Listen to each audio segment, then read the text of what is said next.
Allah Azza wa Jal first announces to all of the angels, and we understand that it includes at that time Iblis among them in this announcement, Inni khaliqun basharan min teen. I am about to create a human being from dirt or from clay.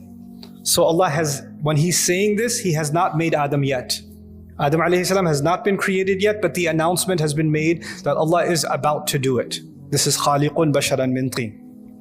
And then فَإِذَا, the word إِذَا in Arabic is used for describing something that is going to happen in the future. فَإِذَا سَوَّيْتُهُ وَنَفَخْتُ فِيهِ مِنْ رُوحِي. And when I'm done balancing him, and when I blow into him from my ruh, so it's none of this has happened yet, it's going to happen. Then He says, فَقَعُوا لَهُ سَجْدًا. Then fall into sajda before. Now, there's a discussion about lam that I had with a notable scholar many years ago, and I was surprised that a few months ago he agreed with what I said about this. And I'll talk about that in a little bit, but I want you to focus first on the first piece of this conversation. Allah has described that He is about to create our Father, and He has also described the process He's going to use to create us. He says, first of all, I'm going to make him from teen. Now let's pause here for a second. We're not the only creation on this earth made from teen. In fact, all of the animals and all of the species that exist on this planet also are made from teen. So that's the common element between us and the rest of the life that exists on this planet. All of the animals and all of the insects, all of it, that's from teen. Fine. But there's something additional about this creation that He's about to make, our Father, and by extension us, that is more than just teen. There's something more than just this animal presence, this animal existence. And by the way, we have something in common with animals. Animals seek food and shelter. We go to the grocery store seeking food. We go to the restaurant seeking food. We look for shelter too. In fact, those are the two primary things that drive us to get an education and get a job or start a business. At the end of the day, it boils down to food and shelter. What's in the fridge? And whether or not you're living in a home that has proper shelter. Are the electricity bills paid? Is the water running? What I'm trying to say is we're just way more advanced at getting food and shelter than animals, but at the end of the day, those are the same basic functions, and then they procreate. They have children, they continue the species, and that's what human beings do too. So in that sense, as far as the continuity of life, we're not that much different from the animal kingdom and from what any other species does. We build homes, a bird builds a nest. We go out and seek our rizq, and the birds go out and they seek their rizq. But then Allah adds, He's informing the angels, why is this creation from dirt different from all the other species that exist? فَإِذَا سَوَّيْتُهُ. When I make him balanced, taswiyah is actually to perfect and balance the craft of something. So for example, if somebody's designing, or welding metal, they kind of make sure that the metal is welded completely even, and they have tools to make sure that it's completely straight. That's called taswiyah. So Allah says that there's a level of balance and perfection that is going to be added to this creature that doesn't exist in other creatures. But in one sense, other species physically have way more balance than we do. Monkeys can hang on one arm. They have pretty good balance. Birds have amazing reflexes, right? So this is talking more than just our ability to stand up on 2 feet. Allah is telling us that human beings will have an ability to balance opposing things. They're going to have the ability, for example, to balance their individual needs with the needs of their family. They're going to balance their personal responsibilities with social responsibilities. They're going to balance their rights and their responsibilities. They're going to balance, our entire life is actually going to amount to balance. And in fact, today, now, there's a multi-million-dollar industry that, teaches, successful people, business people, executives, they attend these work-life balance seminars, right, to achieve balance. And Allah says that human beings have the potential, this human being will have the potential to live a life that is evened out, that's balanced. That's one of the great qualities of the human being that Allah describes that's going to make him amazing. So first, he's made like every other animal, but then he's got this remarkable ability to balance things. And then he says, on top of all of that, وَنَفَخْتُ فِيهِ مِنْ رُوحِي. By the way, one aspect of balance before I go further is he says, the balance is actually between our impulses, our emotions, and our thought process. So let me explain what that means. When a hungry dog sees something, it goes and it bites it.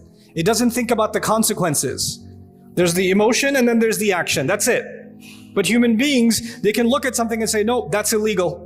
No, that's haram. No, their mind comes in at work. They think about the consequences. You're getting late for work. There's a red light, right?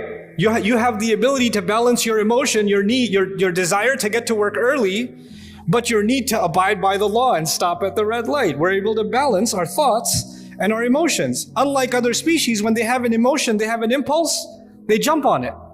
They react.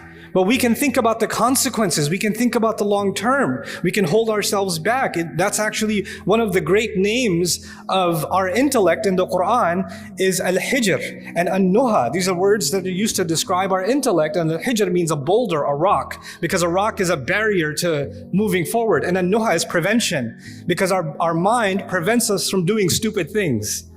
It gets in our way, and sometimes, I get overwhelmed with emotions and we make stupid decisions, or we say things we shouldn't have said, or we do things we shouldn't have done because we weren't thinking at the time, because we let our emotions get out of balance, right? So Allah Azza wa Jalla here says human beings will be made with this amazing ability of balance. Then He says, وَنَفَخْتُ فِيهِ مِن رُوحِي, and then on top of that, I will blow into him from my own ruh, meaning the ruh that Allah especially designed for this human being, this special spiritual connection, this special thing that will connect him, this human being, and Allah together in a unique way. In this unique, powerful way. That's what's going to be inside him. So this ruh is inside him, unlike other animals and other species. There's a special kind of thing, a special kind of light inside this human being. So he's made up of these three things. He's made up of dirt, and he's made up of this balance, and he's made up of this ruh. Three components Allah described in this ayah, and He let the angels know these are the three parts that will make this human being amazing. And when these three things come together, then فَقَعُوا لَهُ سَاجِدِينَ, then fall into sajda. So when you study sajda in the Quran, you learn something. If you just scan the entire Quran and look at where Allah talks about sajda. Allah talks about sajda when something incredible happens. Allah talks about sajda when a miracle happens. When the sorcerers, the magicians, saw the staff of Musa turn into a snake, a giant snake, and eat whatever ma ya'fikun, whatever they had made up, they couldn't help themselves. They fell into sajda.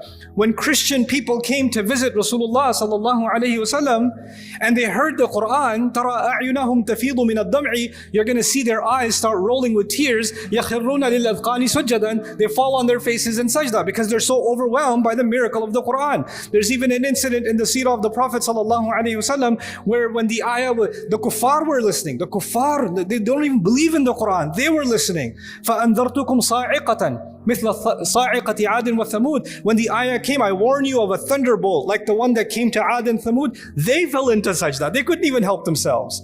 They fell into sajda. The Quran is describing over and over again when something overwhelming happens, something incredible happens that Allah does that only Allah could do, that a human being feels so powerful, it's like their knees buckle and their pride disappears, and this thing that carries our pride falls on the face.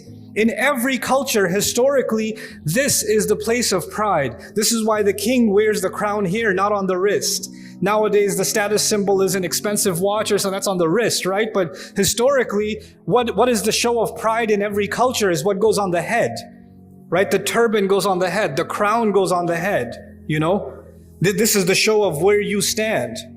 There are countries in the world today where they have certain kinds of headgear. Only the locals can wear that. If you wear that, you get in trouble.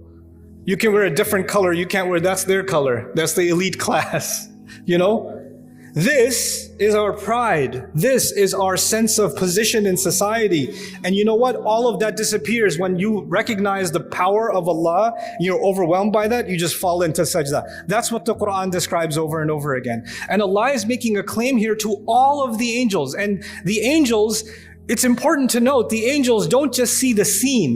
The angels are creatures of the unseen. So what is invisible to us, like the arsh of Allah, what is invisible to us like the jinn? What is invisible to us like the secrets of the skies? Many of them, the angels, they travel through the skies. So we can be amazed by a mountain or an ocean or a waterfall, the seen world. That amazes us. When somebody studies the universe and looks through an electron microscope, they can be amazed by the vastness of the seen universe. Can you imagine? Add to the seen universe those that have seen the unseen also.